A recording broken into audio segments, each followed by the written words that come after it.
Operations Division in relation to dealing with all the critical matters that are of deep concern to our nation. And those deep concerns revolve simply around the need for Eskom to keep the lights on. And this turnaround plan has been long in the making.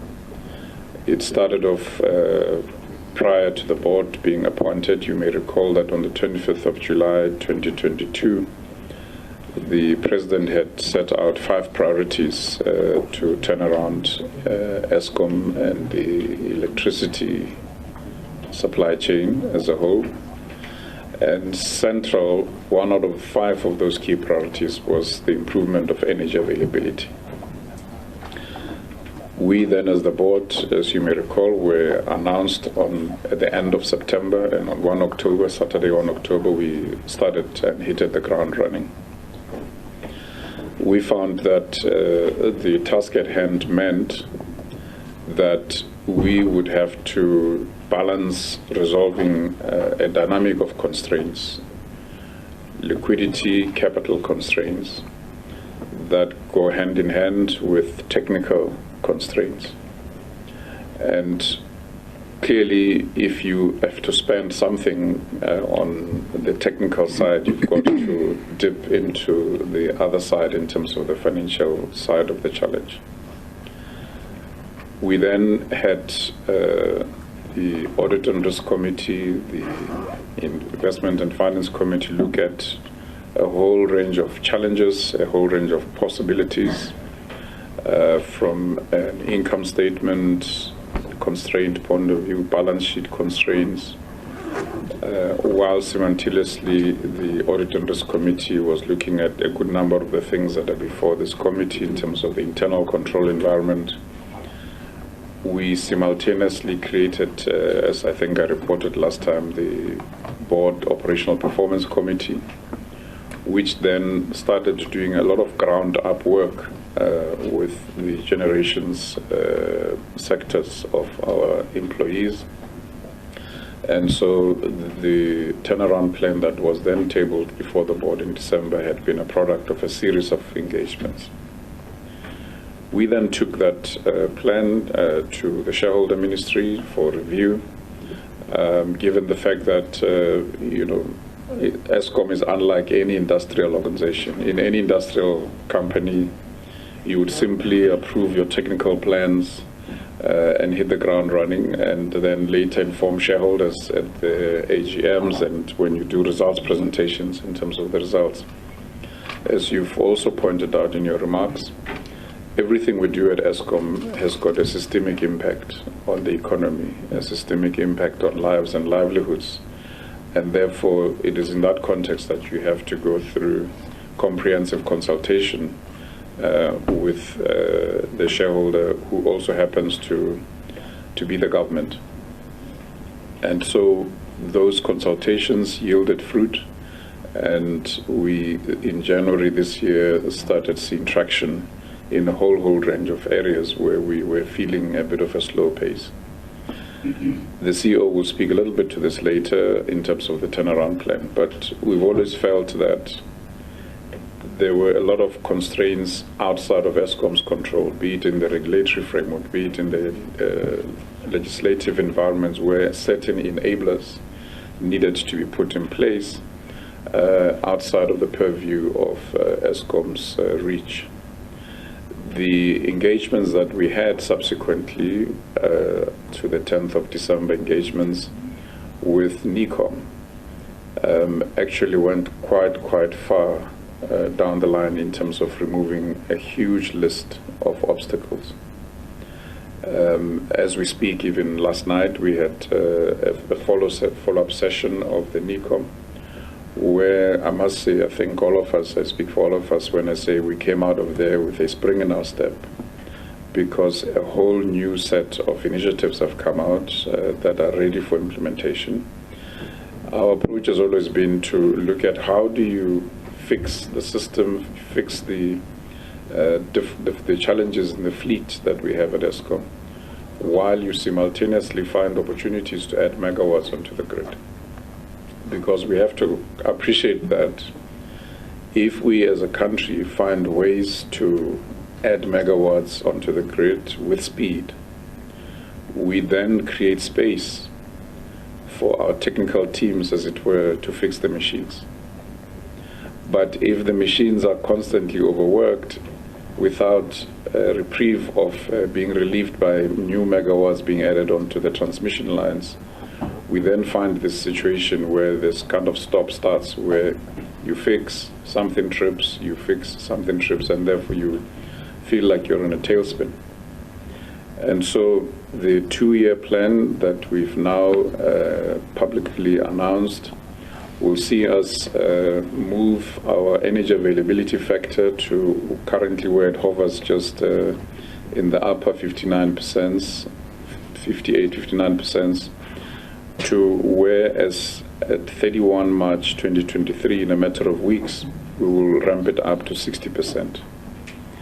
Then at the end of the next financial year, 31 March 24, we'll ramp it up to 65%. So it doesn't mean we're going to wait for financial year end. We're linking it to financial year ends because of the fact that it's interwoven with our capital adequacy and our capital allocation processes. Then the final milestone of this turnaround plan would be at the 31 March 25 milestone, where at that point we would have reached 70% energy availability. And so it is in this context that we are here this morning, in a context where we feel we're making breakthroughs, guided by this 2-year turnaround plan, which is a plan that the board co-owns with management, because as you would know, that the duty of any board is to ensure that there's a strategy in the organization that they lead, is to ensure that there's a team that delivers that strategy, and then thirdly, provide governance and oversight against that. And so from where we sit, Chair, we feel that we are now on a good path towards delivering what South Africa expects Eskom to do in terms of keeping the lights on. As you've rightfully pointed out, there's a whole host of acts of value erosion that have been engulfed, that Eskom has been engulfed in. And here we really wish to pay tribute to the chair of our Audit and Risk Committee. As you would have seen last year, December, I think it was the 23rd of December, when we had our AGM, where we managed to sign off the financials that had been outstanding from the financial year prior that ended 31 March 22. Said that it had to be done 9 months into this financial year, but we've signed those off. And as it happens, when you sign off financials, there will always be discoveries of irregular expenditure, irregular reportable irregularities, and a whole host of challenges that we're now dealing with under the leadership of the Audit and Risk Committee. All we're saying is that as a board and as management, we've been hard at work to ensure that we do what is expected of us to ensure that we restore, in this context, the internal integrity in terms of the climate of control and in terms of the climate of compliance that any organization that is governed by the PFMA ought to start doing. And so I will limit my remarks to those few remarks, Chair. And with your permission, then, I would like to invite our Group Chief Executive to then take us through some of the opening conversations through slides. Thank you, sir. Thank you very much, Mr. Chairman. All right, there's a Stanley. Are there copies of this?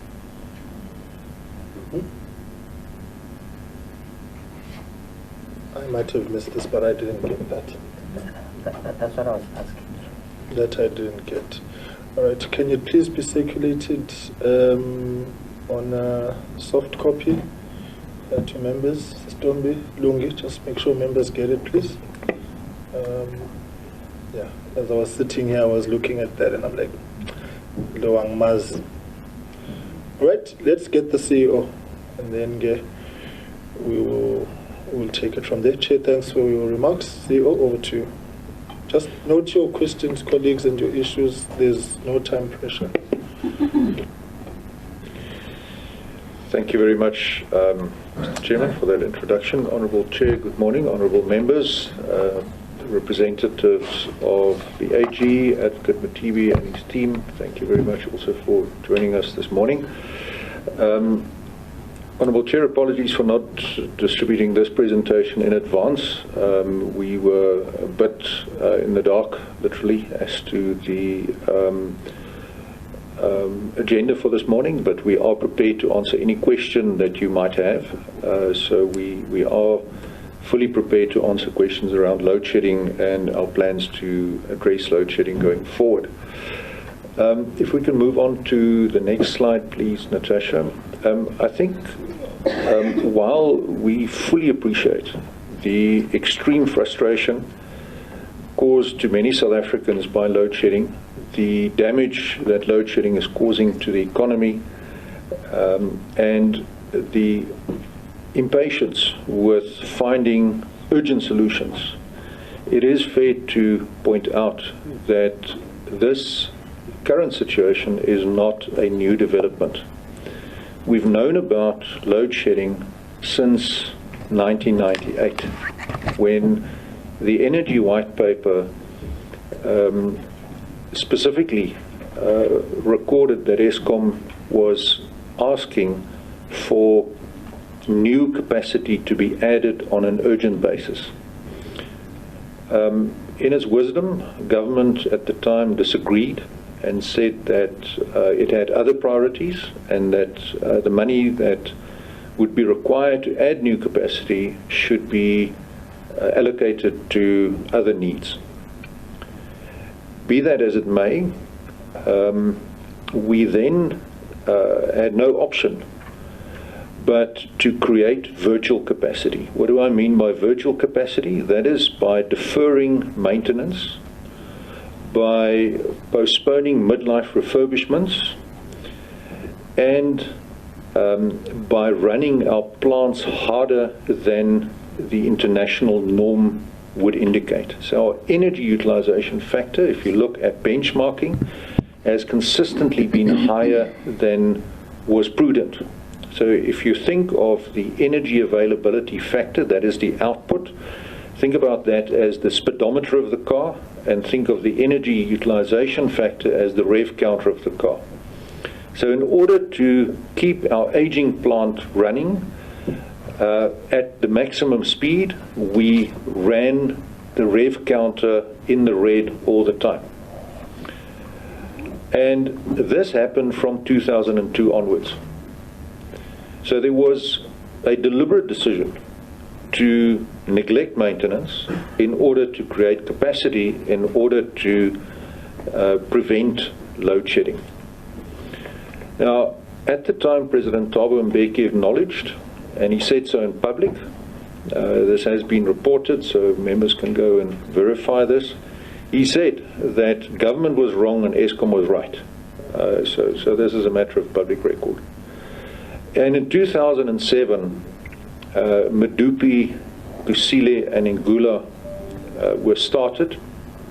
I think it's common cause that these projects were poorly planned. They were executed by Eskom as the project manager without adequate project management assistance. By that time, it had been some 15 years since Eskom had last done a major project, so it had lost a lot of the institutional memory necessary to execute these projects. And as a consequence of corruption that interfered in the award of the boiler contract, in particular, to Hitachi, design defects were incorporated into the design of the boilers for both Medupi and Kusile. Now, this is highly relevant, Honourable Chair, when it comes to considering load shedding as we're experiencing it today, because this has a direct causal effect on the incident at Kusile, which rendered units 1, 2, and 3 inoperable. So I think just bear that in mind. In 2008, load shedding started for the first time. So this is not a new phenomenon. There are teenagers in South Africa who've never known life without load shedding. This is the severity of the situation. In 2010, during the Soccer World Cup, Eskom managed to keep the lights on. But again, the lights were kept on by deferring maintenance and by running the plants harder than was technically responsible. So the political decision was made and it was executed. But, Honourable Chair, deferring maintenance is like borrowing from the future. You take a loan, and eventually, when the maintenance then falls due, the interest rate that you pay is extortionate. It's like deferring the maintenance, the servicing on your car. Instead of regularly servicing your car, you run it until it breaks. And then when it breaks, the cost of repairing that car is significantly higher than the accumulated cost of services that you would have paid. So this is the situation that we are in today, that we are paying for the sins of the past, and we're paying for those sins in a very important way. In 2014, Honourable Chair, my somewhat less than illustrious predecessors refused to sign power purchase agreements with IPPs on grounds that this would not be in the interests of Eskom. There are calculations done by energy experts that have indicated that as much as 95% of load shedding today could have been avoided if those contracts had in fact been signed. Now, these are hypothetical arguments, and some other experts with other agendas differ from those calculations, but suffice it to say that if we had additional capacity today, load shedding would definitely have been less. So those decisions were, with respect, wrong. Then in 2015, a decision was taken to move some of Eskom's coal contract to other suppliers. And this led to a significant increase in the transportation of coal by road. And as this committee, Honourable Chair, with respect, is very aware, as a consequence of its visits to Kusile in particular, the transportation of coal by road opens up fertile ground for systemic corruption. And this is exactly what happened. But it did not stop there, Honourable Chair. The history of the purchase of the Optimum coal mine by the Guptas, facilitated by an unlawful loan from Eskom, is very well documented. The SIU and Eskom are engaged in litigation against the so-called Dirty Dozen, 12 individuals who are implicated in that transaction, and we are endeavouring to claim 3.8 billion from them. Corruption, unfortunately, Chair, is the gift that just cannot stop giving, and it is with us to this day. Now, the corruption in coal also continues till today. If I may just give an indication of how severe that is, we have implemented significant control measures to improve monitoring of coal. We have installed what are known as load cells on the trucks to monitor whenever weight is taken off a truck or added to a truck, to prevent tampering with the load and the offloading of coal. Now, Honourable Chair, while we were implementing this particular contract, a senior manager of the firm doing this work was approached by an individual with an offer for a bribe to give this particular individual access to the system. So that's how organized this corruption is. It is entrenched. And we have, as Eskom, advocated for a very long time for increased law enforcement, for increased intelligence gathering, and for increased assistance. Honourable Chair, I found myself in the regrettable position that I had to approach private donors to run an intelligence operation to gather intelligence on this corruption because of a lack of support from our law enforcement agencies. I have to, however, commend the steps that have been taken of late under the auspices of the National Electricity Crisis Committee that was established by the President on the 25th of July 2022.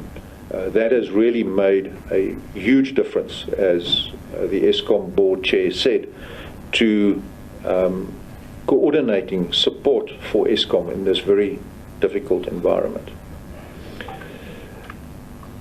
Kusile Unit 1 went commercial in 2016, and very soon thereafter we realized that the flue gas desulfurization plant would create very substantial operational issues, exacerbated by deficiencies in the boiler design. And again, I'll come back to that with some photographic evidence in this regard.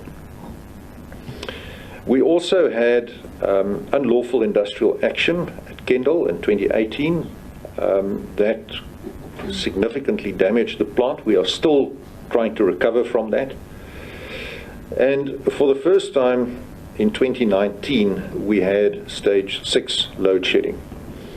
Now, my esteemed colleague to my rear, Mr. Jan Oberholzer, at the time met with high-ranking government officials, including the President, the Deputy President, and a number of ministers, and he indicated that South Africa urgently needed between 4 and 6 gigawatts of new capacity.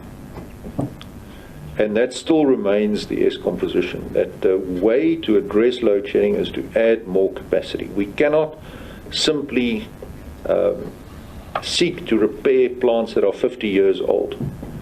There's a reason why you don't see 50-year-old cars on the road. Mechanical equipment has a finite life. And when it reaches the end of that life, you need to replace it. And that is where we are today. And if those decisions are not taken in time, you don't replace your car in time, then you walk. And I think this is where we are right now, if I can be indulged on that metaphor. Very soon after I joined, I also communicated this, and we started our reliability maintenance recovery program. This is progressing. We are, and it remains an important component of our generation recovery program, and I'll allude to that further. But bear in mind, Honourable Chair, that a number of the components required for reliability maintenance have very long lead times. They are not shelf items. They need to be fabricated with lead times up to 2 years. Now, before you can place that order, you need to know that you will have the money available in the budget. And in order for us to have the money available in the budget, we need cost-reflective tariffs, first of all, but secondly, we need our customers to pay.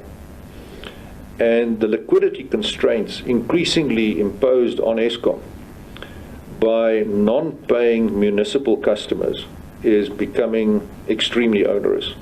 We are now owed a total of 57 billion rand by municipalities who do not pay us, and we are constrained by law from suspending the supply of electricity to those customers. In 2021, Chair, we received a decision by the Department of Fishery, Forestry and the Environment that if we had not appealed would have led to the shutdown of 16 gigawatts, and this is to comply with minimum emission standards. We are engaging with the department, and we are on the 31st of January going to be making a submission to a panel appointed by Minister Creasy to consider our appeal. So that process is ongoing. The capacity shortfall was further exacerbated by an explosion at Medupi Unit 4, which resulted in a 720 megawatt loss. And then, of course, during 2022, we saw a decline, again exacerbated by an unlawful strike that was accompanied by significant intimidation, violence, damage to property. And we have had a disappointing response, shall we say, from the South African Police Services in bringing the perpetrators of this unacceptable level of violence to book. We are also in the process of installing new steam generators at Koeberg, Unit 1 and Unit 2. This is an essential part of prolonging the life of Koeberg, which is, in my humble opinion, a true national asset for a further 20 years. The replacement at Koeberg, Unit 1 of these steam generators is accompanied by a general outage. The unit went off towards the end of last year. Typically this unit generates about 928 megawatts.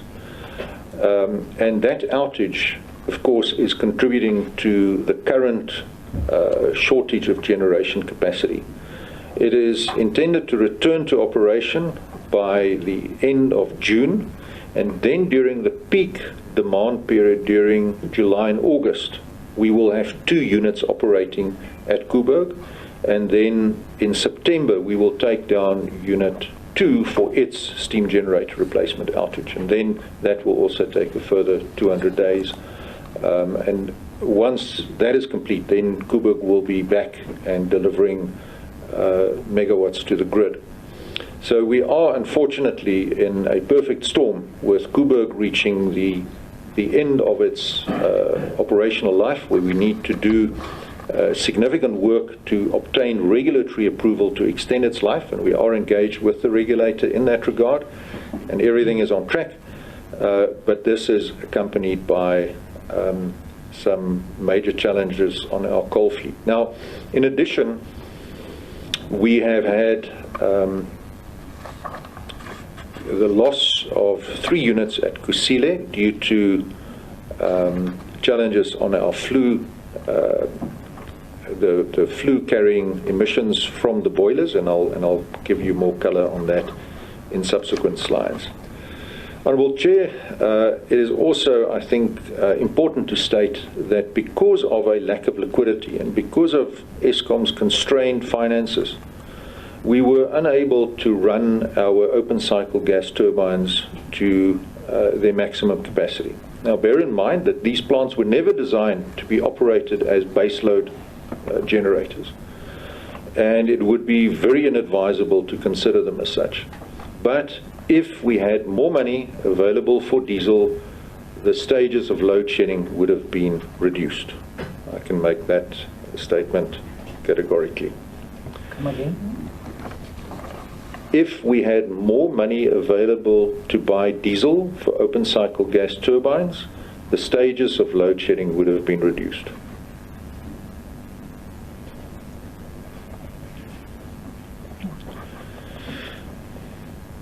Right, if we can move to the next slide then. Thank you, Natasha.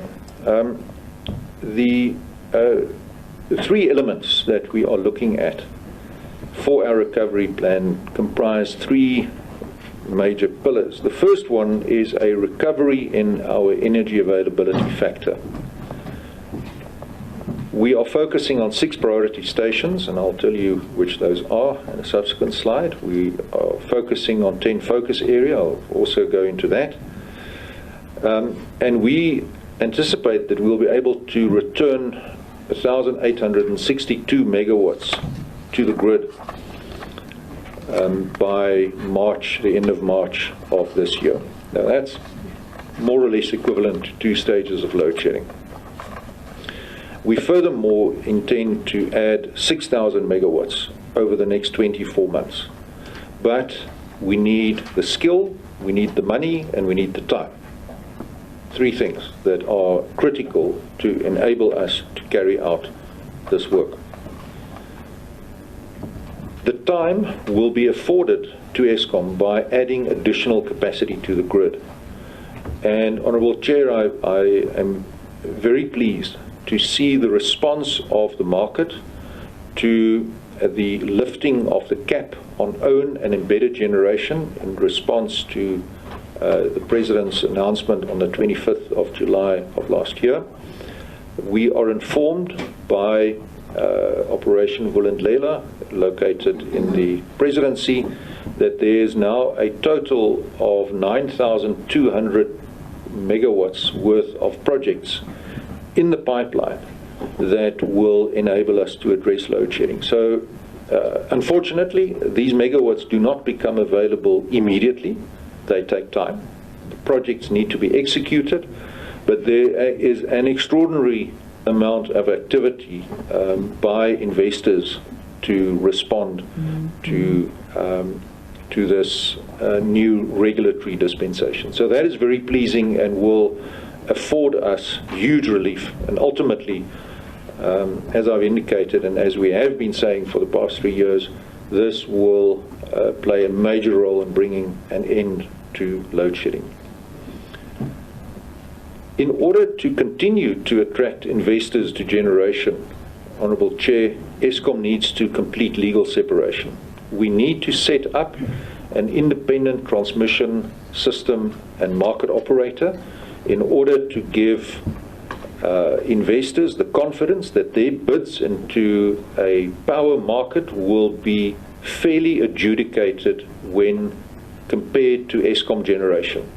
If they think that there's going to be an inside track for Eskom generation, they will be loath to invest. We are country number 106, I'm told, to embark on this structural reform. So we are not bleeding edge. We are in fact following a very well-trodden path that other countries have followed for this particular reform. The third element, Honourable Chair, is to focus on certain government enablers, regulatory matters, financial matters, policy alignment between energy policy, environmental policy, fiscal policy, and industrial policy.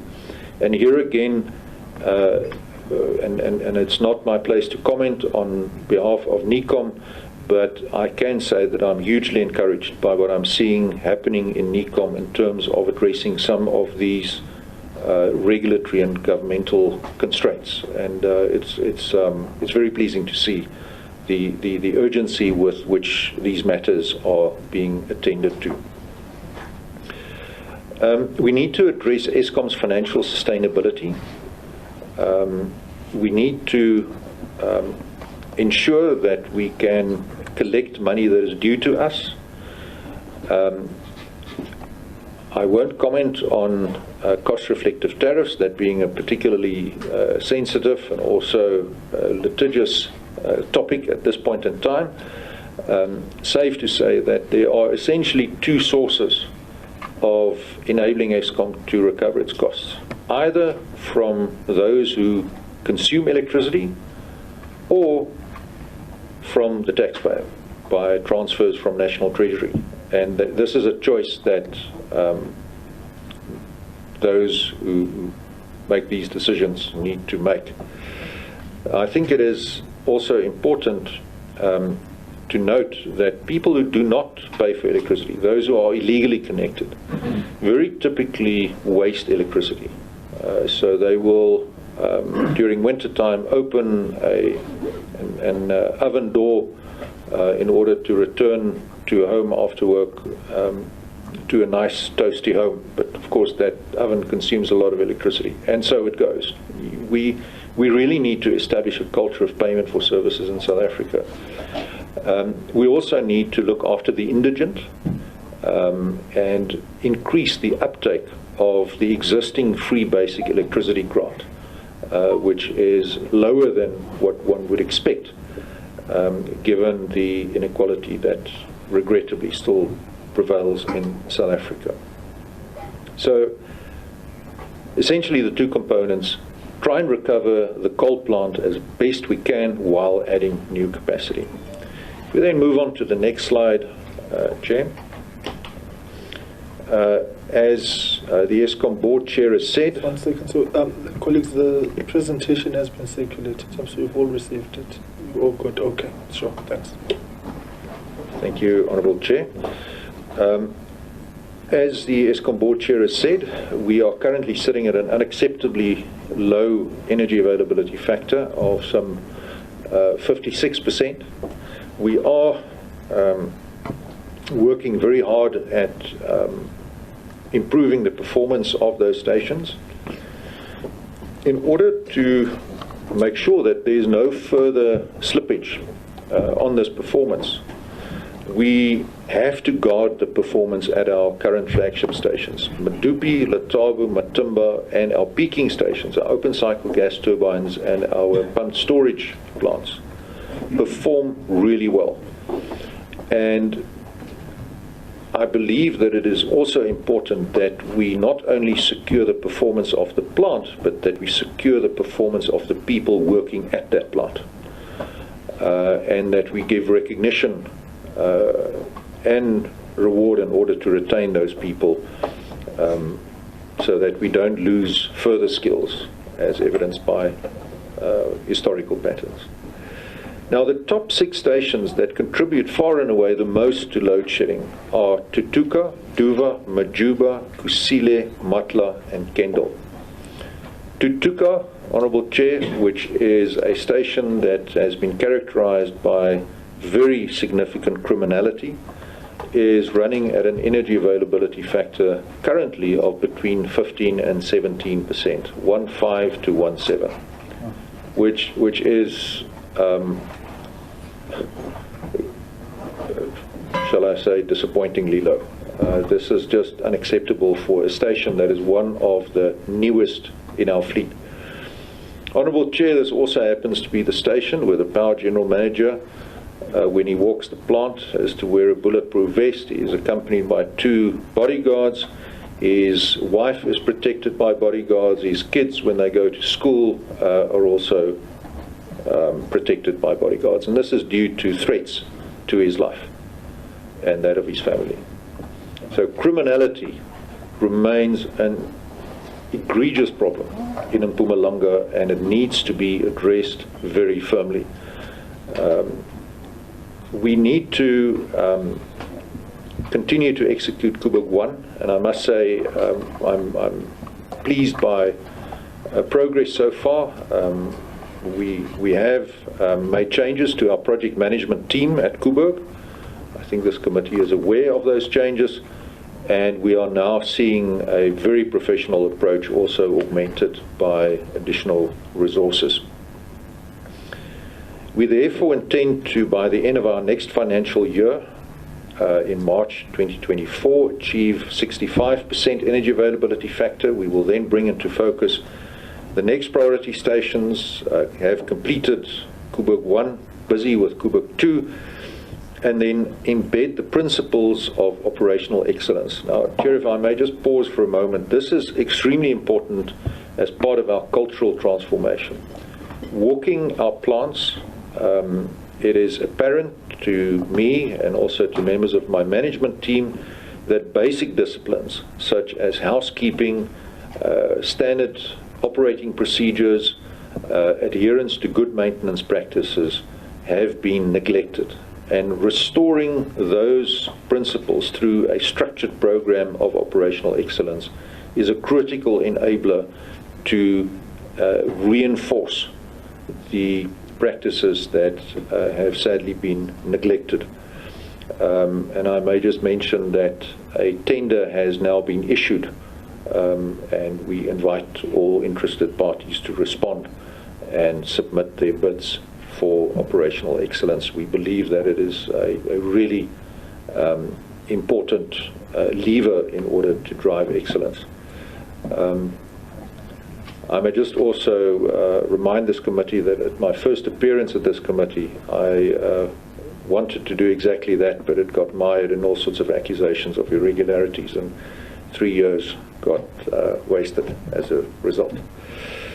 So we need to continue to address the internal skills gap. Honourable Chair, we've set up a crowdsourcing platform where we invited South Africans of all races and all genders to submit their CVs. We received more than 1,000 responses. We were very gratified by these responses, and we are now going through all of those CVs to see where there's a match between what's on offer and the skills that we are required to plug.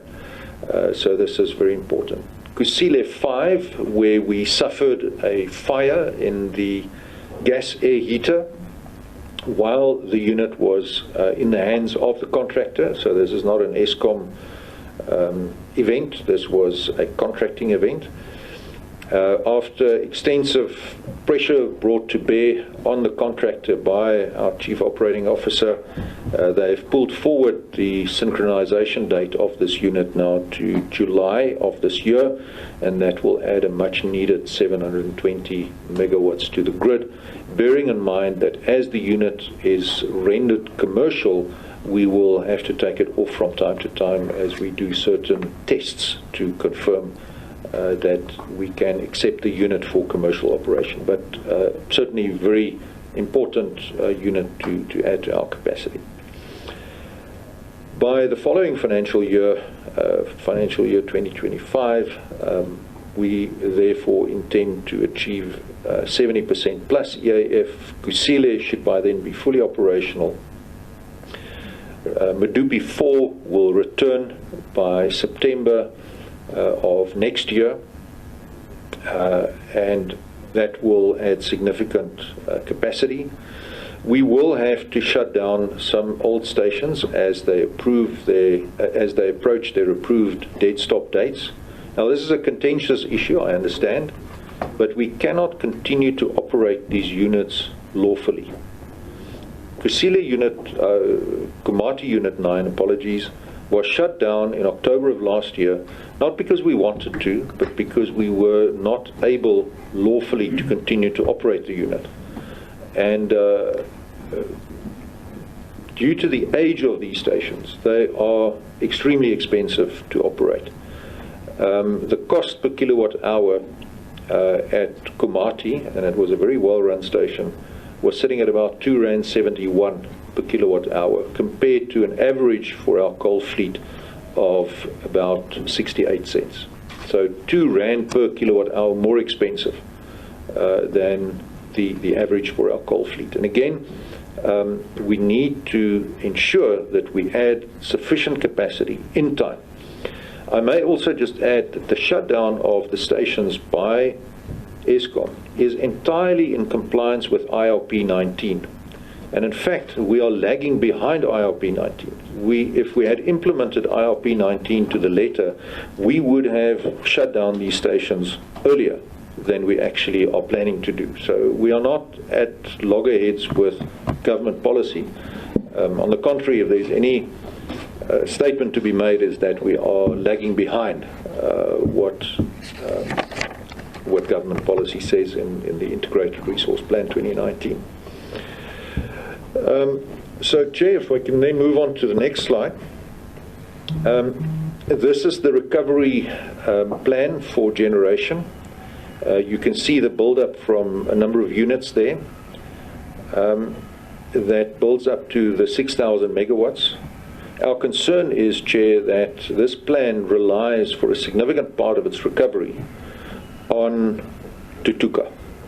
And until we address the criminality that currently prevails in that power station and its environment, we will have a significant risk to cover when it comes to delivering these megawatts to the grid. Of course, we have to attend to a number of factors. Next slide, please, if we can move to the next one. This is not only one lever that we pull. We have to look at least 10 focus areas. We need to improve our plant condition by performing increased maintenance within limitations. These limitations include just the capacity to take units off. There's a balance between load shedding and taking units off for maintenance. We can't just take units off without considering the impact that it will have on our available capacity. Also, liquidity, money. We need money to do this maintenance, and we need skills. We have, based on a recommendation of the board, appointed an international project management company to assist us in ensuring that the actions that are necessary to execute on this plan, that they are closely monitored and that there's an independent verification.